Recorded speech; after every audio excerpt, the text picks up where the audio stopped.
Velina me ke aloha. Ka'iwa Kilo Moku, a Pacific Indigenous Institute, welcomes you to Offshoot Commentaries, an extension of Pacific Conversations. We invite you to sit back and enjoy this week's video podcast. Aloha mai kako, and welcome back to Offshoot Commentaries, an extension of Pacific Conversations. You can find us at kaiwakilomoku.ksbe.edu. And if you're checking out the Pacific Conversations, check out the latest episode on Ngāti Ruawāhia, Hawaiian tribe of Te Tai Tokerau, celebrates 35 years. Today we have with us our special guest, Kumulā'au Sing, a master carver and a mixed media artist. And we have an awesome show for you today. No laila, aloha mai kako and aloha e Kumulā'au. How are you today? Pehea oe e ke hoa. Hey, aloha mai e makaala, mahalo nui for the invite, for being a part of our offshoot commentaries today. Wau no Kumulā'au Sing, no kahuku ko ola loa o ahumai au, no wau mamililani. And I'm very honored to be here to share ike regarding Ngāti Ruawāhia. Oh, mahalo nui e Kumulā'au. So yeah, mahalo for your ho'olauna, for your introduction, and who you are, where you from. But let's I wanted to kind of talk to you a little bit more about your artistic background. And just kind of tell me about that artistic journey. Who were your influences? And how did you start off? Hi, mahalo. Before I even started carving, I've always had a natural sense of being an artist from elementary school days. So I did a lot of sketching and drawings and did a lot of those kind of things back when I was a li'ili. We didn't have much, so drawing was a good way of using the time wisely and doing creative things. Throughout high school and middle school, in fact, I continued to do a lot of artwork, not necessarily Hawaiian artwork, but more like Western type of work, more drawing. And even into adulthood, I kept up with drawing. It wasn't until I started teaching Hawaiian culture up at Kamehameha schools for ninth graders that I really started getting into Hana no Eo Hawaii. And really my first dive into Hawaiian culture or Hawaiian cultural art or crafts was the lei hulu that I made for my wife, Haunani. When we were still single and dating, I made a lei hulu for her. So it was really my first introduction into Hana no Eo Hawaii. And after I started teaching at Kamehameha, I got into Ulana Ie or Ie weaving. And Ie weaving really is my craft that I practice today. Carving is something that I kind of got into as a result of progressing from doing lei hulu to weaving to ultimately doing other things made with la'au or wood. So I learned how to do mea kaua with Anakala Umikai. So I learned from him. I also learned from Uncle Solomon Appeal, who actually taught me my first carving that actually was an awa scoop, kalea, I call it kalea. And from progressing from wood, I started making like poi boards and started teaching how to do these things up at Kaiwa Kilomoku to our haumana, who took our Hawaiian arts program at Kaiwa Kilomoku. So we made a bunch of papakui ai. We've also made a kiholo or makau mano shark hooks for Hokulea's Malama Honua Worldwide Voyage, in which our students actually made shark hooks that were gifted on behalf of Polynesian Voyage Society, Hokulea, to many dignitaries around the world. I've also got involved with bone work, so making things with bone and making things with palawa, and ultimately making kane and wahine type of adornments as well out of those materials. And I think my inspiration for getting into woodwork really started when I was in the Cub Scouts, when I made my first weather vane with a propeller, and also making a catapult, a wooden catapult that could actually slingshot and fire little pohaku. So when I was in high school, the name Kumulā'au was given to me because I didn't have an Inoa Hawaii at the time. And my Hawaiian culture teacher at the time, Lerlina One, called me or said, "Your name is Kumulā'au." And I carried that name throughout high school, throughout my college, and during my Kulakaiapuni years. And even to this day, I still carry Kumulā'au. And for the longest time, I thought Kumulā'au meant someone who works with wood, but actually learned that it meant tree. And by that time, the name was Pa'a, stuck, and in a lot of ways, it kind of reflected my ano and who I am, the type of things that I like to do, and the woodwork that I do as well. I didn't really anticipate that I was going to be a kalaiki'i or a carver. It was actually by default because of my hana at at the Ka'iwa Moku Hawaiian Cultural Center at Kamehameha that I really got into kalaiki'i, because I've done small type of ki'i, but never on the larger scale that required some big tools like chainsaws and ko'i, and then of course chisels for the finished carving work. So by default, I got into the role of becoming one of Ngāti Ruawāhia's kalaiki'i or carvers. And it's been an awesome journey for me. I've only in a very short time have I really been doing kalaiki'i. I started back in 2018, actually in the year 2018, when the need was, we wanted to, well, before that, when Malama Honua voyage happened, I was asked to carve a taonga or a treasure, and that was gifted to Anakala Hekenukumai Naivi Puhipi, or Uncle Hector Busby. He is Aotearoa's Nainoa Thompson, or Master Navigator. And so the kanoa really was to honor him for being a kaumatua or ocean elder for Ngāti Ruawāhia, for all his contributions in wayfinding for Aotearoa with the creation of the Wakahorua, Te Aurere.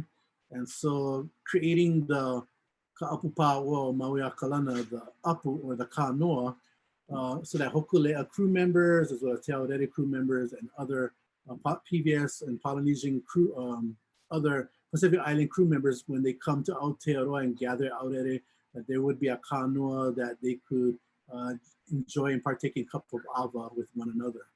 And so that kanoa was presented to Uncle Heke Nukumai Naivi Puhipi at the beginning, before the Malama Honua voyage had extended out into the Indian Ocean.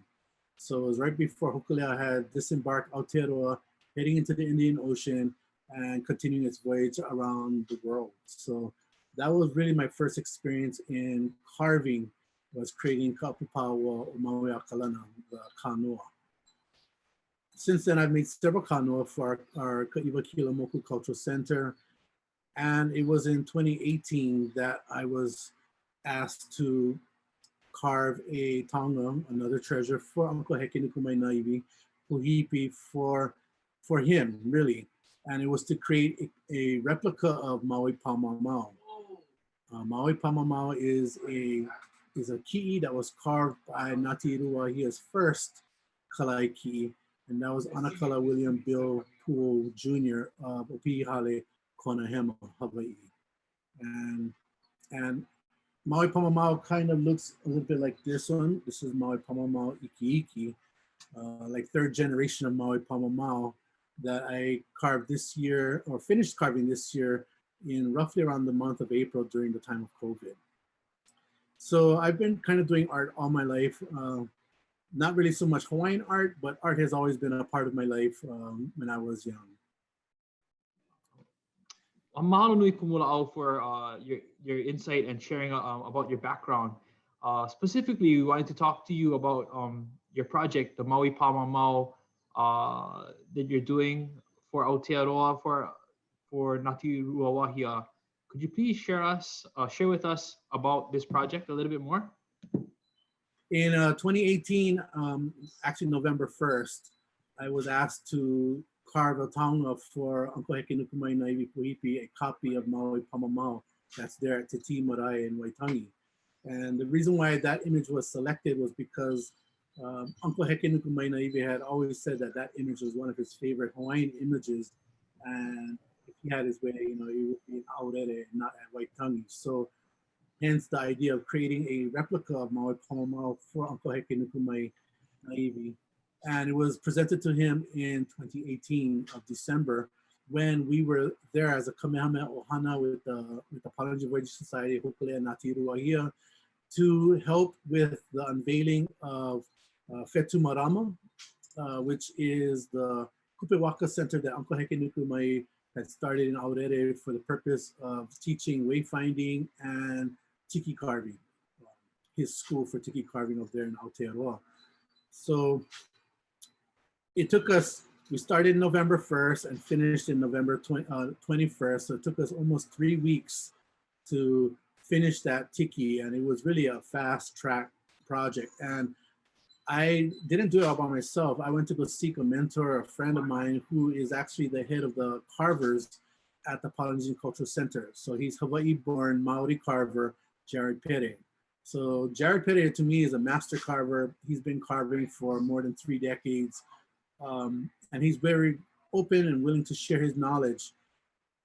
To me, it didn't matter that my mentor was not a Kanaka Hawaii, but he is Kanaka Maori, because the ike that he was sharing came from a good place. It came with traditions similar to our kupuna of our Hawaiian traditions.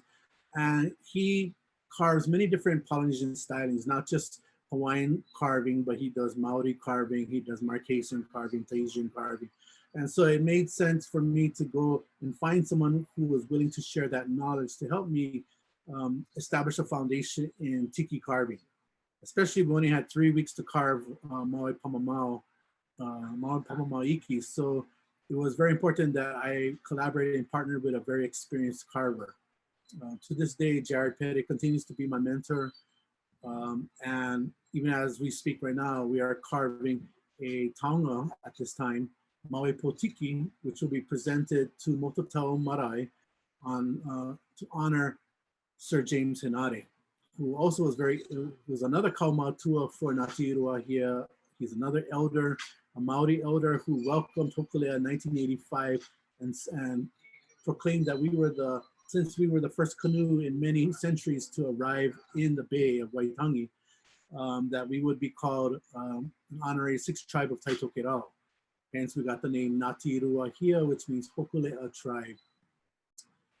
As far as carving goes, you know, I look at the fact that my mentors in carving are non-Hawaiian, but like other precedents have been set before with Papa Mao, teaching our pole navigators in Hawaii and all the other, having influenced many of the pole navigators in our world today, you know, knowledge came from a different place. My EA teacher also was non-Hawaiian, he was Okinawan, but again, it came from a different place, but it was meant for me to learn from them so that I could be a conduit to continue sharing that ike to our Mamo Hawaii, our descendants, so that these practices will continue. Oh, that's mahalo nui for sharing. That's a cool. That's cool that you've learned from different people. And actually, I kind of wanted to talk to you a little bit more about your process. You kind of just started to talk about your mentors in your different craft areas, but I kind of want to talk to you about the process of your carving and how did you go about creating these carvings, the kanoa that you had made for Uncle Heck, the Maui Pamamao Iki that you had also did for Uncle Hector. What was some of these, and leading up to the bigger Maui Pamamao that you will be doing in the future? What's your process for this? And kind of what have you learned through your creation process? So that's a very good question. It's always evolving. And I think with every new piece that we make or that I carve, I'm always taking previous experience and adding that to what I'm learning with a piece that's in front of me at the moment. So when I created Maui Pamamao, Kapu Pa'ua Maui Akalana, the Apu, the Kanoa, for Uncle Heke Nukumai Naivi, Puhipi, my inspiration was first turning to our artifacts, our Mea Hawaii Kahiko, and I went to the Bishop Museum and looked at some examples of kanoa, Hawaiian kanoa, and observed that some of them had ki'is that was pili to the actual kanoa itself. So I wanted to create a kanoa that had a ki'i. And because Maui, when you think of Maui, Maui Akalana, Maui Akamalo, Maui Akamai, Maui, um, we think, Maui is a person that connects us, Hawaii, to Aotearoa. And because Maui connects all of us throughout Polynesia, he was one of the first Pacific navigators who traveled throughout the Pacific, finding islands, pulling them out of the sea, making them available for our kupuna to go and live. So when I wanted to create a ki'i that represented Maui, so I knew that there would be a ki'i there on the kanoa. And as I started to carve Maui, I kind of looked at the wood that I used. I was using a non-native wood at the time. I had a nice slab of mango wood. And that's another thing. When making a kanoa, you want to use a wood that is food safe, relatively food safe. So I either had choices of, I could think of like mango is a safe wood, ohai or monkey pod's another safe wood, kamani is a safe wood. People make kanoas out of milo, not always safe until you actually rid the wood of the tannin that's inside the milo wood. Otherwise, your water will come out like reddish color. So you have to eliminate all of that. So, but I didn't have all those like large pieces of wood available to me. So I did have mango. So I decided to carve kapupau or maui akalana out of mango. And when I was finished with it, it was very fair color because mango wood is very whitish in color. And so I wanted to add color to Maui to distinguish Maui from the rest of the kanoa. So I decided to stain Maui black. And my reasoning for choosing black to highlight Maui's kino was because, if we go back to the Kumulipo and learn where Maui comes into the Kumulipo, is during the time of Po. And Po refers to night, darkness, and it can also refer to a time that is so old, so far, long ago, time immemorial, that I wanted to make Maui a dark color. So I stained Maui black, and the rest of the kanoa, I stained it a brown color to give it a nice kind of a contrast color between black and brown for the kanoa. It just turned out that the way the arms that Maui was holding the kanoa, because Maui is also credited for bringing ava from the homeland of Kane and Kanaloa, from Kuaihilani to Hawaii, to give to his mother Hina and her people the gift of ohe, bamboo, and ava. And so because Maui brought those two gifts to Hawaii for his mother's people, it kind of tells me that Maui valued the ava and its medicinal properties and its benefits, that he would actually take the time to take it and gift it to his mother.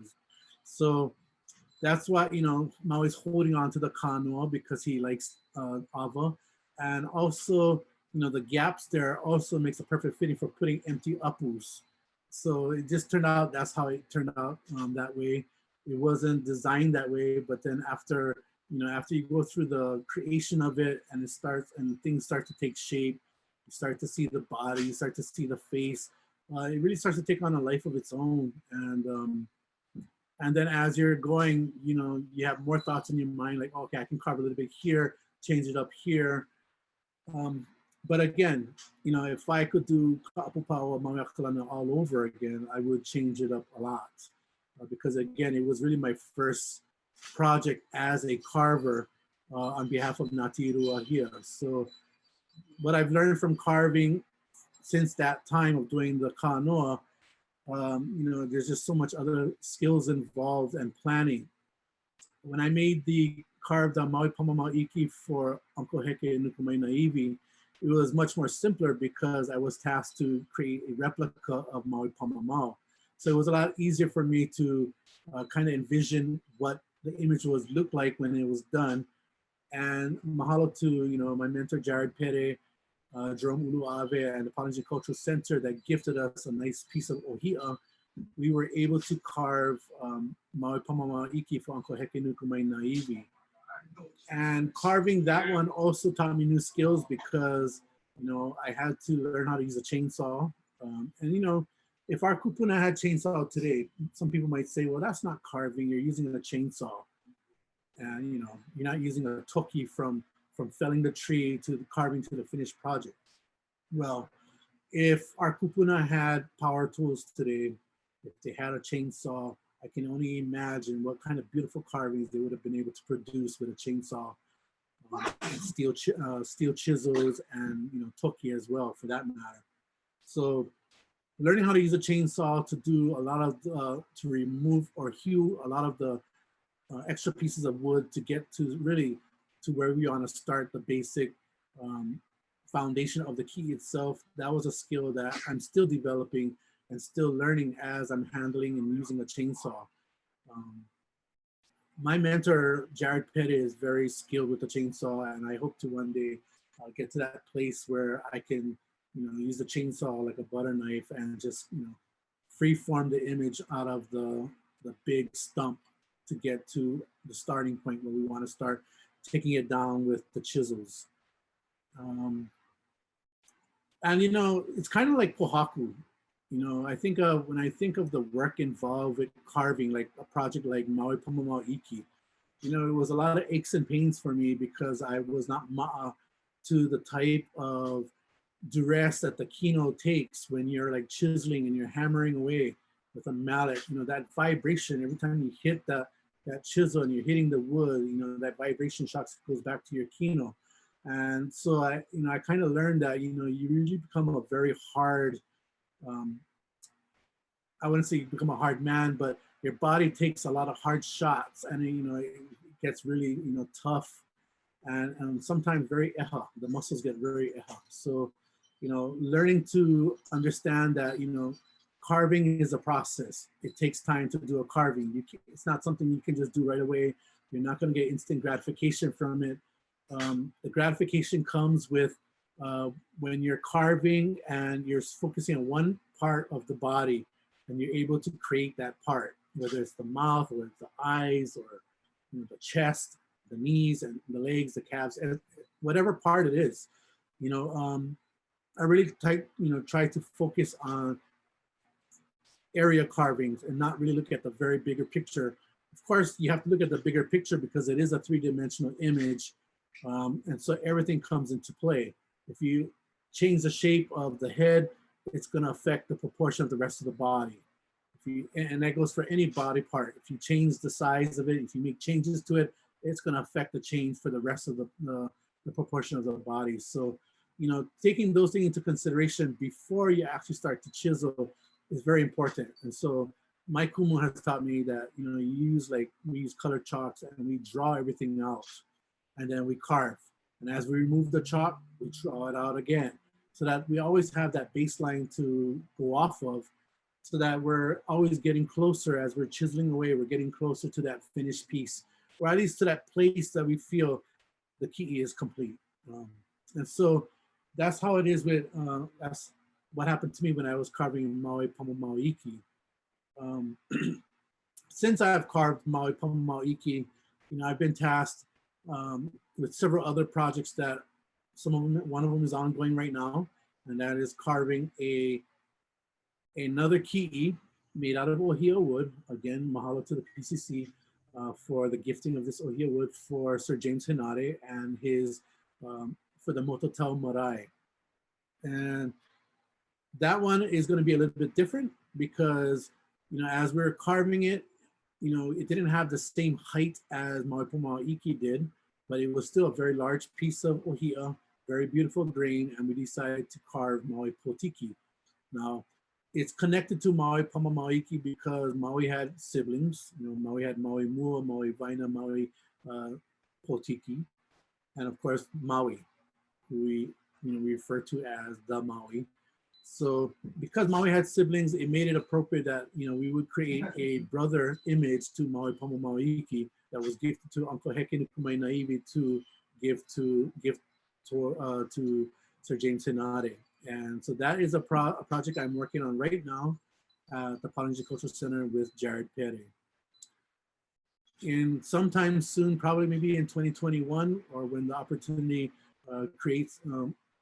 makes itself available, we will be traveling back to Aotearoa to carve a replacement of the Maui mamao that was carved by Uncle Bill Puo back in that was dedicated in 1991 at Waitangi. Back in last year, 2019, we were back in Waitangi and we were looking at Maui mamao, and for an image that's 30 years old, you know, it's, or almost 30 years old. Next year it'll be 30 years old next year. So, you know, it has taken a lot of damage to the elements, to the cold air of Aotearoa, the harsh winters, you know, the hot summers. As a result, you know, our ohia wood was not intended to withstand, you know, 30 years of being out in the elements. And so last year in 2019, we made some temporary fixes to Maui mamao with the hope that we were going to carve a replacement this year in 2020. But due to COVID, we have postponed that project, but we will resume that project in Aotearoa when, again, the opportunity makes itself available to do so. And for that project, we are going to copy the Maui mamao image that was carved by Uncle Bill Puo. So that one won't be as difficult to do because we already have the actual example in which we're going to be making a replica of that one for the next 30 years. Hopefully it'll last another 30 years at Waitangi. Wow, that's super awesome, Kumulā'au. I didn't talk about, but I could. What's that? If you want. No, well, what else do you want to share? Okay, so you know, so one thing I've been experiencing this year, especially with COVID, I've had a lot of time to really focus and hone my carving skills. I'm still not, I don't consider myself a master. I think I will always be a student carver. And, you know, as a lifelong learner, we're just always going to improve and get better and better as time goes on. But, you know, becoming a carver, you know, I've also had to look at other influential people within our own La Hui that have actually inspired me to want to continue doing this carving. Because at first I thought it was a little difficult. It was a little difficult to do. And like I said, it's punishing on the body. Your body takes a lot of punishment for carving. And then also, you know, you get like tennis elbow and things like that you get to look forward to when you do a lot of carving. So people who have inspired me over the years, though, of course, you know, when I think of, aside from Anakala Bill Puo, who carved Maui mamao, you know, I look up to Uncle Sam Kahika'ai from the island of Maui, Uncle Rocky Jensen from Hawaii Island. Also, Keola Levansa Kara from the island of Maui. He's another master carver. And, you know, people like, again, Uncle Solomon Appeal, people closer to home, Uncle Keith Maile. And, you know, I've also learned pahu making from Uncle Bill Kapuni from Molokai. So all of these gentlemen all played a role in helping me developing my carving, and of course, to my mentor, Jared Petty, as well. So what I've noticed as I've been carving more this year during this time of COVID, as I carve pieces that it may seem a little strange, but, you know, to me, I think carving is a very spiritual, it's a very spiritual hana. It's not just a black and white, cut dry, simple hana that you just do, but it's a more involved in that because you're putting your mana into the piece that you're carving. Your thoughts as you're carving, where your carving lines are going, you know, that's all put into the carving. And as you get, you know, you spend many hours to do carving, and, you know, over time, like this carving, this wahine ki'i that's made from kamani, it took roughly 5 weeks to carve it. And it came from a piece of la'au from Ko'olauloa that was found in the ground in the summer as I was hiking with my ohana, and we found it and we carved it. It's made of kamani. But, you know, as I was carving it, it started to talk to me in a sense that, you know, as I'm carving, I can see what I'm doing. I'm almost like always 1 or 2 steps ahead of myself when I'm carving. And then when I stare at it long enough, I get these visions, or in a way, they're like visions to me, showing me what needs to be done next. What is the next cut? Where is it going to be? And so in a sense, the image starts to speak to you. And it can be, even though I'm not talking, I can be in my garage, which is my temporary carving workshop. And I could stare at images long enough, 20 minutes without talking, 25 minutes, and it's talking to me. Just like this image of Lono right here. This one is going on 10 weeks now. So it's, almost 2.5 months. It's 2.5 months of work from the time it was a big trunk to what it is today. But, it's, communicating with the piece is part of the process, I think. I didn't expect that, but I think as you spend so much time with your carvings, you get really peely to it. And as a result, when it gets real peely to you, it becomes very personal piece. And like I said, it kind of communicates with you. So many times people say, what are you doing? Well, I'm talking, communicating with my image. I didn't hear any voice. Well, it's because I'm just staring at the image and it's communicating what it needs to be done, what it wants, where it wants to be carved next, and so on and so on. So I think that's something that develops over time, having that sense, almost like a sixth sense, if you will, when it comes to carving.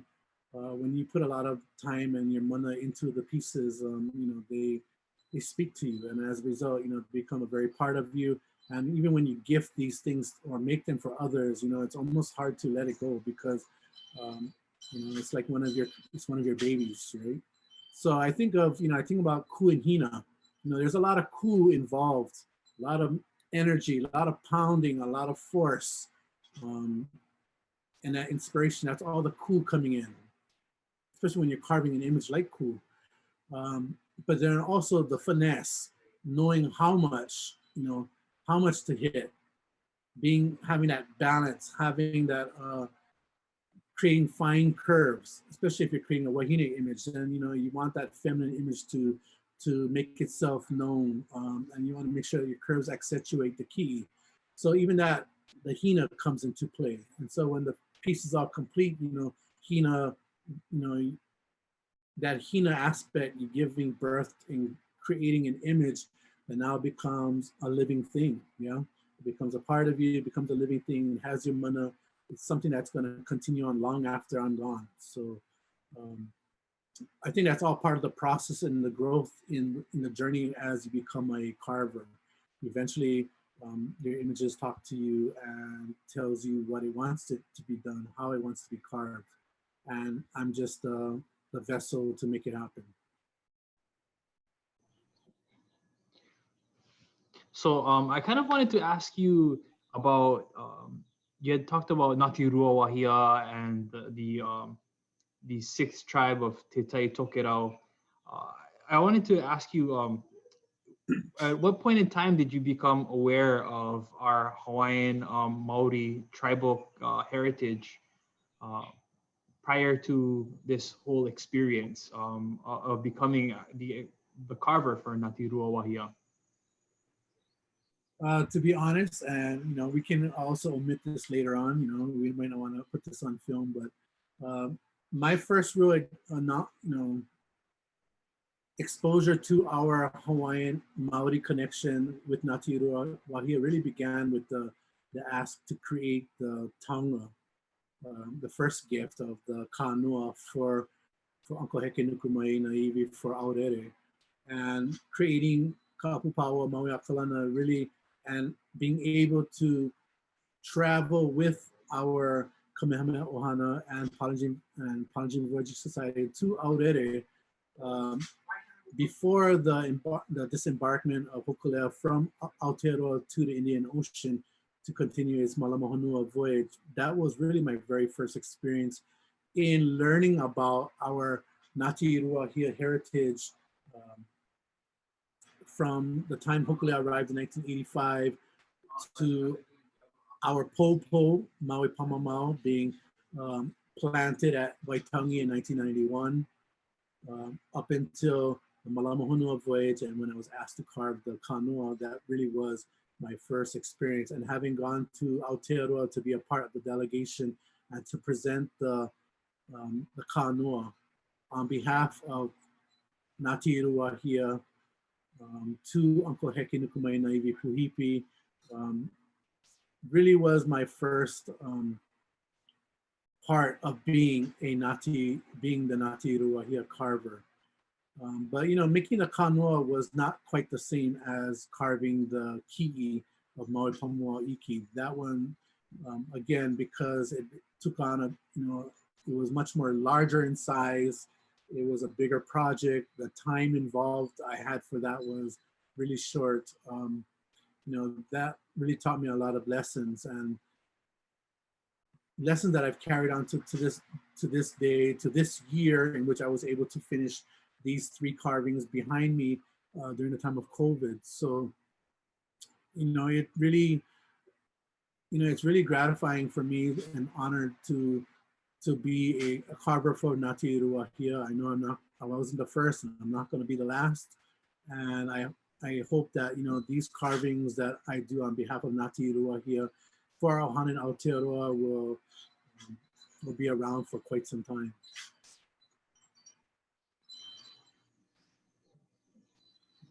Hopefully that answers your question, Mahalo. Yeah, no, it totally did, but it was phenomenal. Mahalo nui. I really appreciate that. And I really appreciate all your work, man. I've seen your stuff. I've been fortunate enough to, learn a thing or two from you as well. And you're an awesome teacher as well as a skilled artisan. And I just really mahalo you for your time and your generosity for sharing your ike with us and your experiences.